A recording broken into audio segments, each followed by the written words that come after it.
छत्रपति शाहू जी महाराज, संत श्री सुखदेव वाघमारे महाराज, doctor Anil Jaihind जी,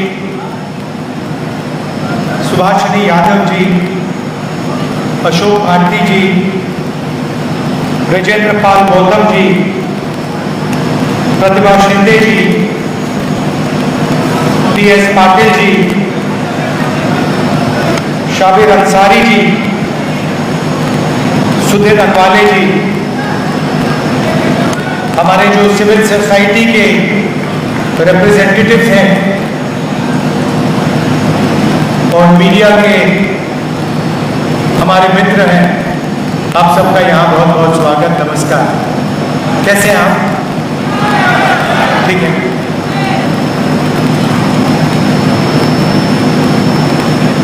जब मैं इस भाषण के बारे में सोच रहा था तो मुझे मालूम था कि कॉन्स्टिट्यूशन की तो बात होगी क्योंकि लड़ाई कॉन्स्टिट्यूशन की है और कॉन्स्टिट्यूशन में बहुत बड़ा रोल अंबेडकर जी का था। तो अंबेडकर जी, गांधी जी का भी डिस्कशन होगा।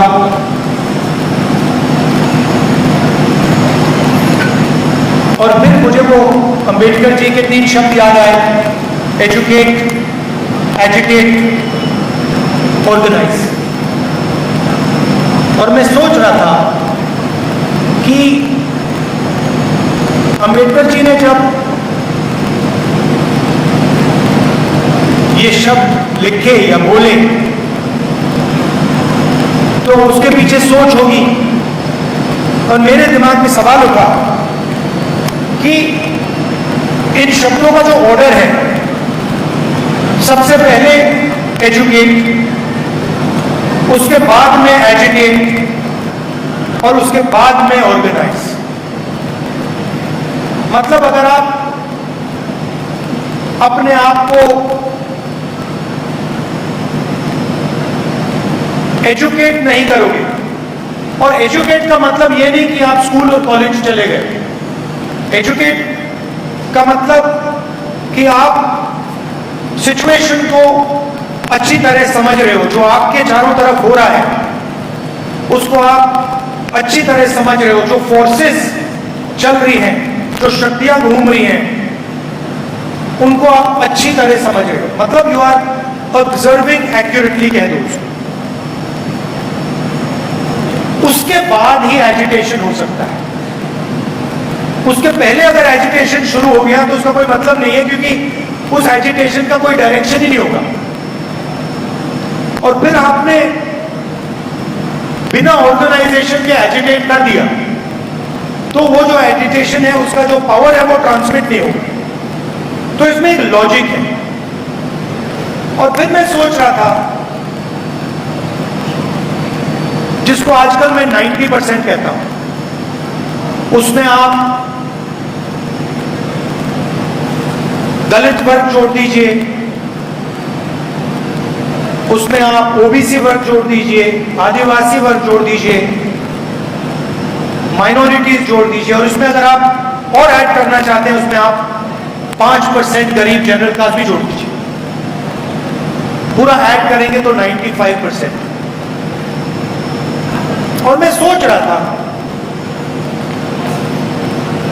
कि जब मैं छोटा था मैंने किंडरगार्टन से पोस्ट ग्रेजुएट किया। ठीक है, मैंने ग्रेजुएशन, पोस्ट ग्रेजुएशन हिंदुस्तान के बाहर किया, मगर स्कूल मेरा एजुकेशन पूरा हिंदुस्तान में था। और मैं सोच रहा था कि स्कूल एजुकेशन में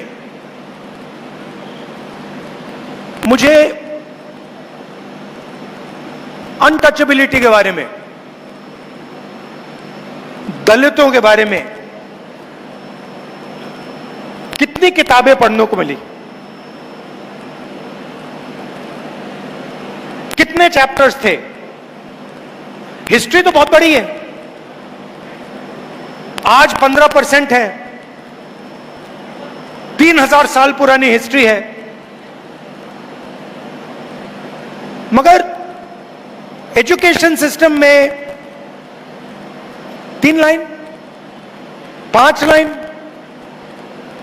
20 लाइन, उसी तरीके से अगर आप ओबीसी कम्युनिटी को देखें जो अभी आए, जिन्होंने मुझे मूर्ति दी, जैसे ही मैंने उनका हाथ मिलाया, अभी का एक्सपीरियंस बता रहा हूं आपको। कहां है?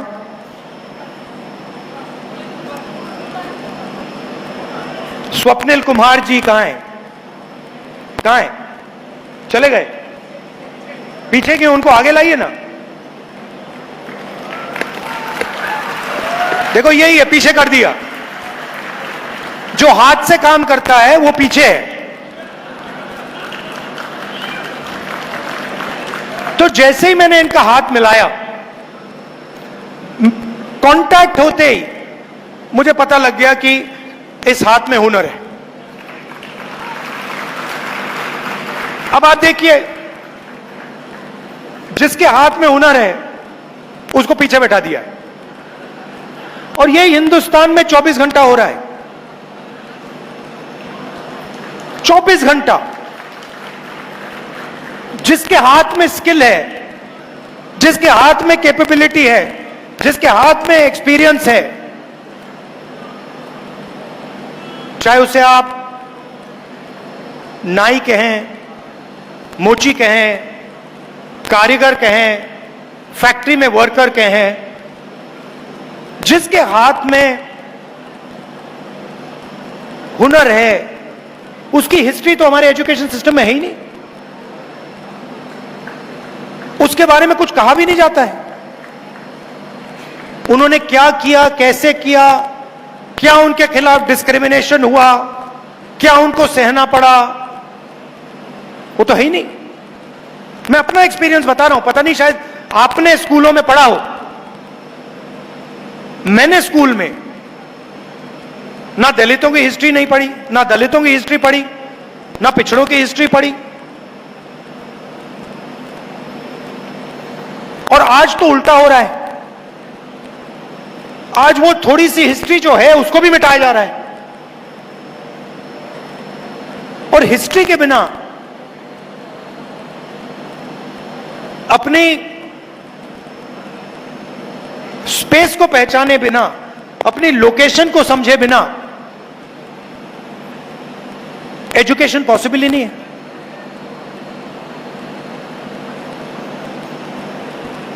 तो जब हम एजुकेशन की बात करते हैं तो फिर सवाल उठना चाहिए कि ठीक है भाई, एजुकेशन सिस्टम में किसका कंट्रोल है?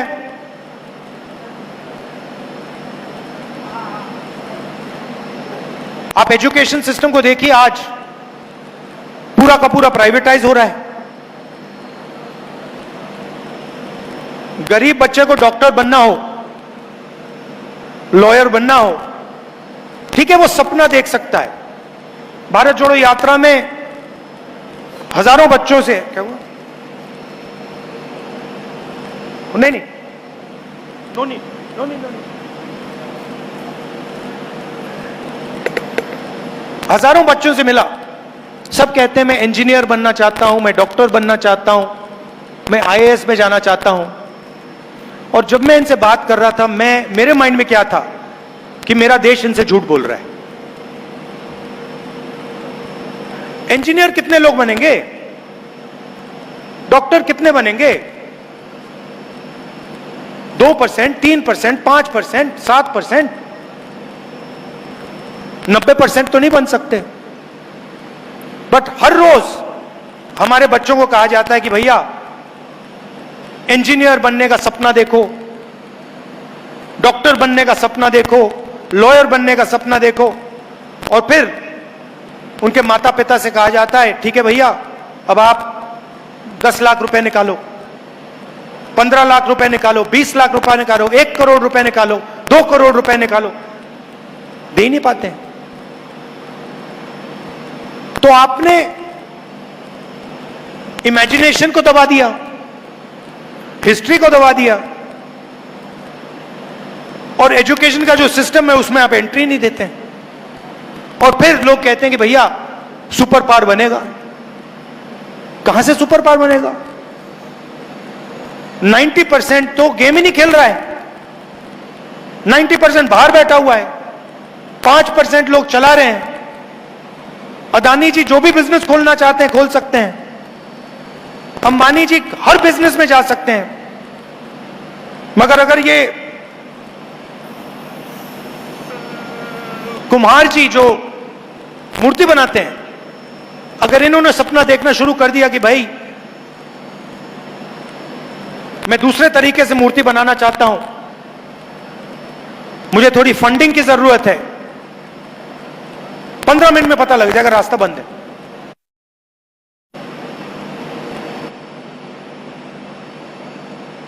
और एक तरफ से बंद नहीं है। मैंने पार्लियामेंट में बोला था, मैंने चक्रव्यूह की बात की थी, और बड़ी इंटरेस्टिंग बात निकली। चक्रव्यूह का दूसरा नाम पद्मव्यूह है, मतलब वो लोटस फॉर्मेशन है। अभिमन्यु को लोटस फॉर्मेशन ने मारा था। नॉर्मली उसको चक्रव्यूह कहा जाता है, वो पद्मव्यूह है, पद्म लोटस के शेप में है। और उसको भी 6 लोग चलाते थे। आज भी वही चक्रव्यूह है, पद्मव्यूह है, उसी को 6 लोग चला रहे हैं। और जो भी रास्ते थे, 90% के जो भी रास्ते थे, एक के बाद एक सिस्टमैटिकली बंद किए जा रहे हैं। हिस्ट्री बदली जा रही है। आप अगर आज किसी आरएसएस के वाइस चांसलर से पूछो, भाई हिंदुस्तान में अनटचेबिलिटी जैसी चीज थी, वो आपको कहेगा कभी नहीं थी।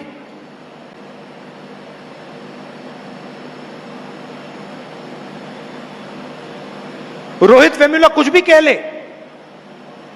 उसके खिलाफ डिस्क्रिमिनेशन हुई नहीं। तो एजुकेशन का रास्ता बंद, इंडस्ट्री का रास्ता बंद। इंडस्ट्री में देख लीजिए, 250 सबसे बड़े बिजनेसमैन निकाल लीजिए, लिस्ट निकाल लीजिए, और मुझे बताइए उस लिस्ट में दलित कौन है, आदिवासी कौन है, पिछड़ा कौन है? एक भी नहीं। मैंने चेक किया, एक नहीं है उसमें। मैनेजमेंट टीम की लिस्ट निकालिए, अदानी, अंबानी, इन सब कंपनीज की मैनेजमेंट लिस्ट निकालिए। सीईओ को छोड़ दीजिए, ओनरशिप छोड़ दीजिए, मैनेजर्स निकालिए, और मुझे दिखाइए सीनियर मैनेजमेंट में जिनकी मतलब 1 करोड़, 2 करोड़, 50 लाख, 15 लाख वाली सैलरीज होती हैं, उसमें मुझे नाम दिखा दीजिए। एक नाम दलित का दिखा दीजिए, एक आदिवासी का दिखा दीजिए, एक पिछड़े वर्ग के व्यक्ति का दिखा दीजिए। नहीं मिलेगा। मीडिया की बात की मैंने, इनसे पूछिए, इनके मालिकों की लिस्ट निकालिए, 90% में से इनको एक नहीं, आपको एक नहीं मिलेगा। और फिर 24 घंटा मीडिया में ग्रोथ की बात होती है, प्रोग्रेस की बात होती है, सुपर पावर बनने की बात होती है, और 90% है ही नहीं कहीं।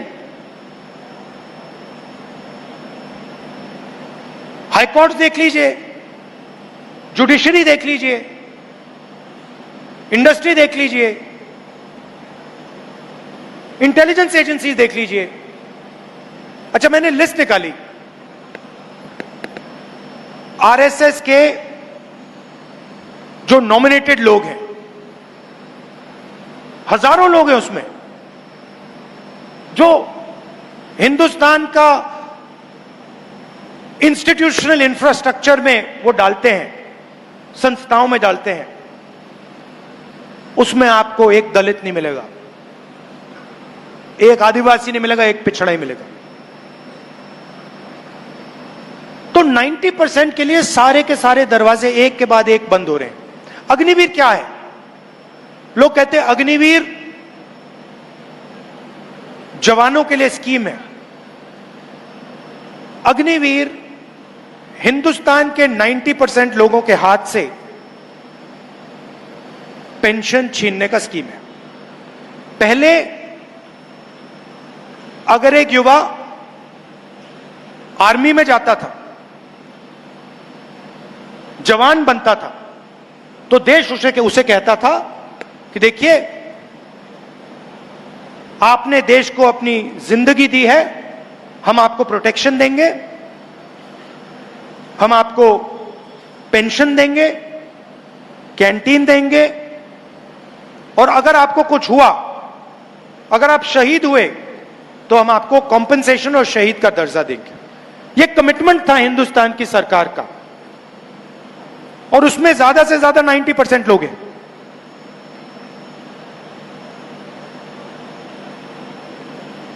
अग्निवीर किया, नाम बहुत सुंदर दिया, अग्निवीर, मगर अग्निवीर की सच्चाई क्या है? आपने हिंदुस्तान के जवान से पेंशन छीन ली, शहीद का दर्जा छीन लिया, कॉम्पेंसेशन छीन ली, कैंटीन छीन ली और रिस्पेक्ट छीन ली, और आप सोचते हो कि उसको पता नहीं लगेगा। आप सोचते हो कि उसमें इतनी भी अकल नहीं है कि वो ये बात को समझ जाए। आप जाइए रिक्रूटमेंट सेंटर में, जाइए, सब खाली पड़े हुए हैं, कोई जाना नहीं चाहता। क्यों जाए? दो तरीके के आपने जवान बना दिए हैं। एक को आप पेंशन दे रहे हो, शहीद का दर्जा दे रहे हो, रिस्पेक्ट दे रहे हो, और उसी के साथ दूसरा जवान खड़ा है, उसका आपने नाम बदल दिया, उसको आपने अग्निवीर कह दिया, उसकी आपने पेंशन छीन ली, उसकी रिस्पेक्ट छीन ली, उसकी कैंटीन छीन ली, शहीद का दर्जा छीन लिया, कॉम्पेंसेशन छीन लिया, और आप हिंदुस्तान को कह रहे हो देखो भैया हम बड़े देशभक्त हैं। मगर यह बात समझ आती है लोगों को। पहले पब्लिक सेक्टर हुआ करता था, पूरा का पूरा प्राइवेटाइज कर दिया। पहले उसमें रिजर्वेशन थी, अब पब्लिक सेक्टर गायब। एक के बाद एक प्राइवेटाइज हो रहा है। सक्सेसफुल पब्लिक सेक्टर यूनिट जो चल रहा है, प्राइवेट सेक्टर से कंपीट कर रहा है, पैसे बना रहा है, लोगों को रोजगार दे रहा है, वो प्राइवेटाइज हो रहे हैं। उसको प्राइवेटाइजेशन नहीं कहना चाहिए, उसको डी रिजर्वेशन कहना चाहिए कि आपने उसको वहां से रिजर्वेशन हटा दिया, डी रिजर्व कर दिया और आपने रिजर्वेशन हटा दी। तो अब सवाल उठता है कि सालों से आरएसएस और बीजेपी ये काम कर रहे हैं और फाउंडेशन यही है, कॉन्स्टिट्यूशन है, तो लड़ाई इसकी है, स्ट्रैटेजी ये है। मगर आगे क्या करना है? अगर हम कहें कि भैया कॉन्स्टिट्यूशन की रक्षा करनी है, तो फिर अगला पूछेगा भाई हां ठीक है, मगर कैसे?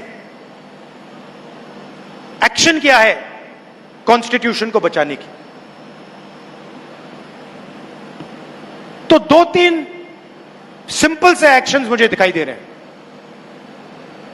सबसे पहला एक्शन कॉन्स्टिट्यूशन को बचाने का, रिजर्वेशन की जो दीवार है 50% वाली, इसको तोड़कर हटाने का। क्योंकि आबादी 90% है, और जब मैं हिंदुस्तान की सरकार को देखता हूं जो हिंदुस्तान के पूरे बजट को चलाता है,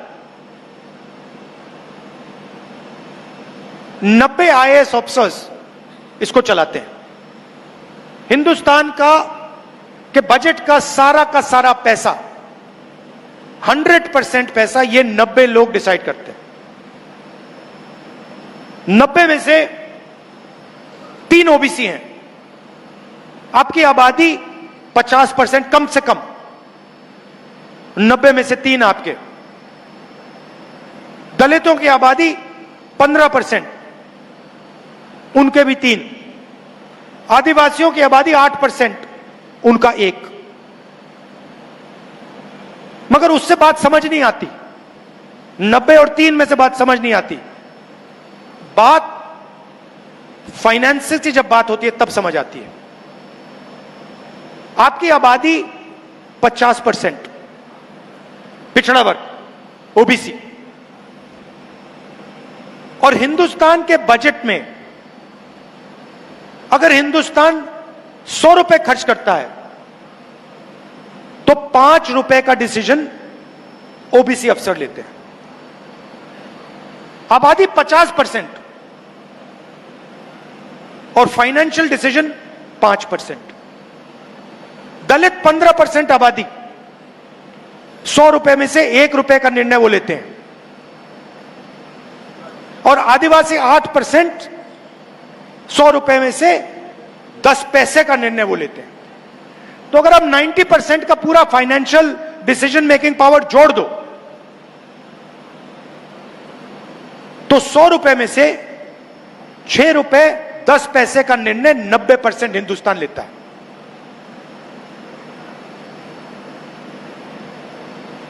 ₹6 100 रुपए में से 90% डिसाइड करता है। तो दो चीजें तो बिल्कुल साफ है और मैंने पार्लियामेंट में कह दी है, और वो शुरुआत है। पहला कदम ये जो बैरियर है 50% का, इसको कांग्रेस पार्टी और इंडिया गठबंधन लोकसभा राज्यसभा में बदलेगा। और हम मतलब ऐसे वायदे नहीं करते हैं, आप जानते हो, जब हम कुछ कहते हैं हम करके दिखाते हैं।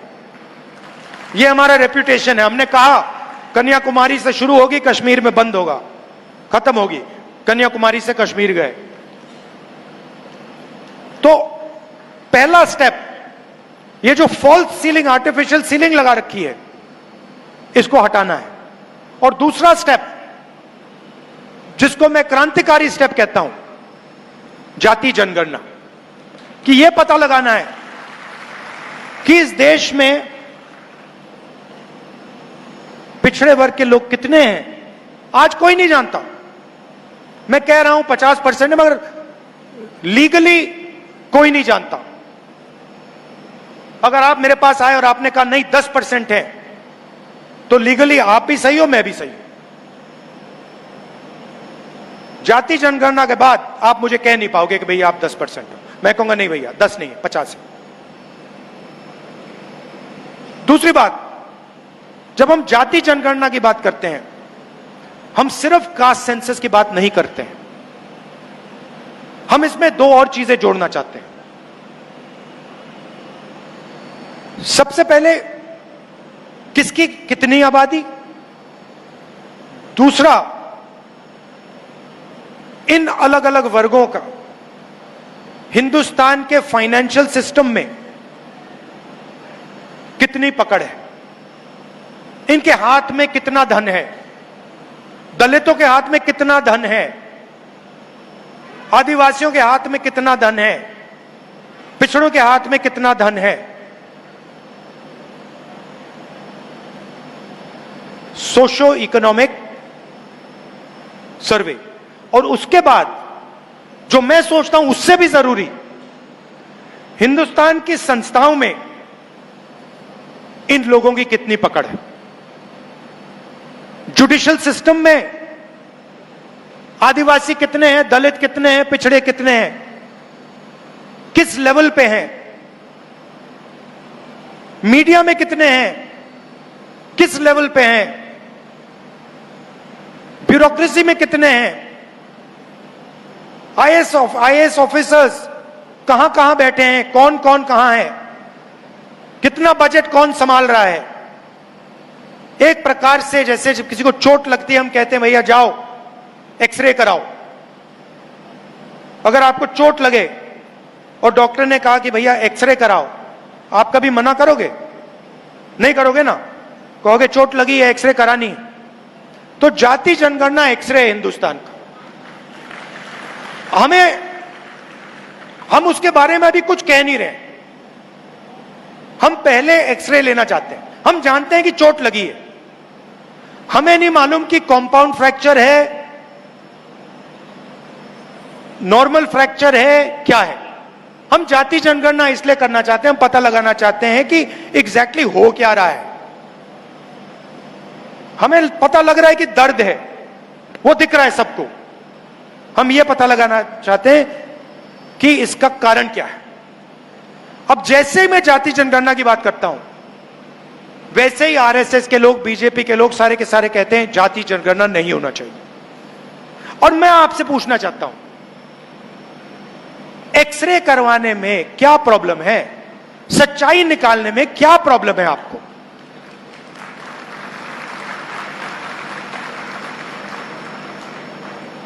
ये जाति जनगणना नहीं कराना चाहते क्योंकि ये सच्चाई से डरते हैं।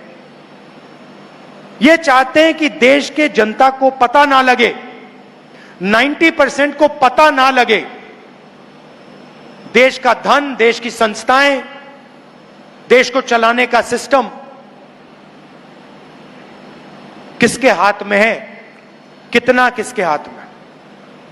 और यह भी मैंने कहा दिया है, खारगे जी ने कहा है, मैंने कहा है, कांग्रेस पार्टी की पूरी लीडरशिप ने वर्किंग कमेटी में कहा है कि 50% रिजर्वेशन की जो दीवार है उसको तोड़ेंगे और जाति जनगणना को लोकसभा में, राज्यसभा में पास करके दिखाएंगे।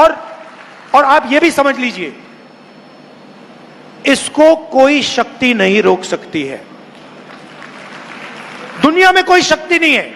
मोदी जी कुछ भी कर लें, कोई भी डांस गाना कर लें, बीजेपी कोई भी नाच ले, आरएसएस कुछ भी कर ले, आप देखना, लिख के ले लो, जाति जनगणना हिंदुस्तान की लोकसभा और राज्यसभा में पास होगा और कानून बनेगा। और सच्ची राजनीति, 90% की जो राजनीति है, इन दो कदमों के बाद शुरू होगी। क्योंकि फिर हमें 21वीं सदी है, डेटा के बिना, इंफॉर्मेशन के बिना कुछ होता नहीं है। जाति जनगणना के बाद सारा का सारा इंफॉर्मेशन, डेटा हमारे हाथ में होगा। तो यह मैं आपसे कहना चाहता था कि बीजेपी और आरएसएस सारे के सारे रास्ते बंद कर रही है। हमें रास्ते खोलने हैं, इसको डिफेंड करना है। क्योंकि अगर यह छिन गया तो फिर सब गया, और ये सब लोग जानते हैं। आपने देखा होगा, देखिए, आपने देखा होगा, पहले नरेंद्र मोदी जी 400 पार कह रहे थे, याद है आपको? 400 पार, 400 पार, मुस्कुराते थे, 56 इंच की छाती थी। उसके बाद क्या हुआ?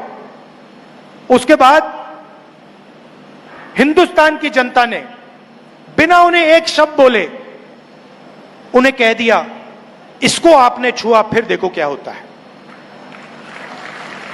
और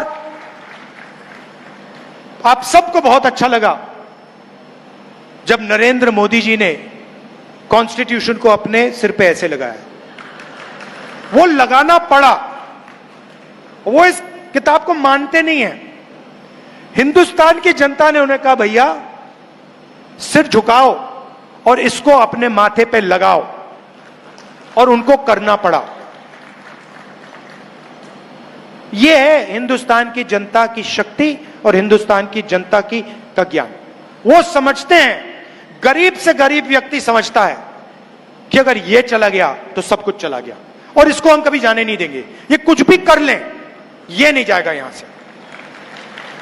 और इसकी रक्षा करने के दो सबसे बड़े तरीके हैं, इसका प्रोटेक्शन करने के लिए दो सबसे बड़े तरीके हैं, जाति जनगणना और 50% की दीवार को तोड़ना। और तरीके भी हैं, मगर ये पहले दो कदम है। आप यहां आए, आपने डिस्कशन किया, आप कॉन्स्टिट्यूशन के लिए लड़ते हो, जीते हो, मरते हो, इसके लिए मैं आपको दिल से धन्यवाद करना चाहता हूं।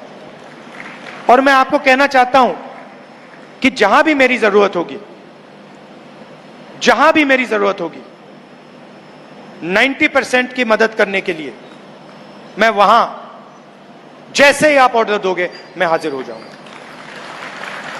और क्यों? क्योंकि मैं जानता हूं कि देश 90% के बिना चल नहीं सकता है। देश हुनर की रिस्पेक्ट करे बिना चल नहीं सकता है, खोखला है, और हमें खोखला देश नहीं चाहिए। हमें मजबूत देश चाहिए, और अगर हमें मजबूत देश चाहिए तो उसमें 90% लोगों की भागीदारी होनी ही पड़ेगी और चॉइस ही नहीं। आप सबका दिल से धन्यवाद। नमस्कार, जय हिंद।